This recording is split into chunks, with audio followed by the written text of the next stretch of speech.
Phone തട്ടിപ്പുകൾക്കെതിരെ മുന്നറിയിപ്പുമായി Dubai താമസ കുടിയേറ്റ വകുപ്പ്. ഫോണിലൂടെ വ്യക്തിവിവരങ്ങൾ ചോർത്താൻ ശ്രമിക്കുന്ന തട്ടിപ്പ് സംഘങ്ങൾക്കെതിരെ ജാഗ്രത പാലിക്കണമെന്ന് അധികൃതർ മുന്നറിയിപ്പ് നൽകി.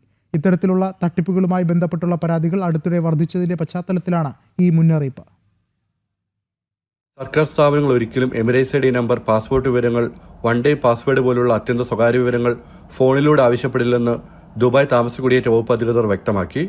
ഔദ്യോഗിക പ്രതിനിധികളാണെന്ന വ്യാജേന അജ്ഞാത നമ്പറുകളിൽ നിന്ന് വരുന്ന കോളുകൾക്ക് പ്രതികരിക്കുമ്പോൾ പൊതുജനങ്ങൾ അതീവ ജാഗ്രത പുലർത്തണമെന്നും നിർദ്ദേശിച്ചു.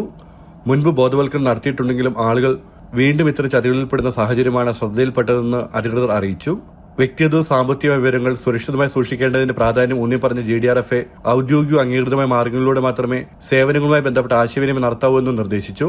സേവനങ്ങൾക്കും മറ്റ് ആവശ്യങ്ങൾക്കും ദുബായ് നോ ആപ്ലിക്കേഷൻ, GDRFയുടെ ഔദ്യോഗിക വെബ്സൈറ്റ്, മൊബൈൽ ആപ്പ്, GDRFയുടെ സോഷ്യൽ മീഡിയ അക്കൗണ്ടുകൾ തുടങ്ങിയ വിശ്വസനീയ പ്ലാറ്റ്ഫോമുകൾ മാത്രമേ ഉപയോഗിക്കാവൂവെന്നും അധികൃതർ അഭ്യർത്ഥിച്ചു. സൈബർ തട്ടിപ്പുകൾക്കെതിരെ സമൂഹത്തിൽ കൂടുതൽ അവബോധം സൃഷ്ടിക്കുകയും ജനങ്ങളെ സുരക്ഷിതരാക്കുകയും ചെയ്യുന്നതിനുള്ള തുടർച്ചയായ ശ്രമങ്ങളുടെ ഭാഗമായാണ് ഈ മുന്നറിയിപ്പ് നൽകിയിരിക്കുന്നത്. ജനം, ദുബായ്.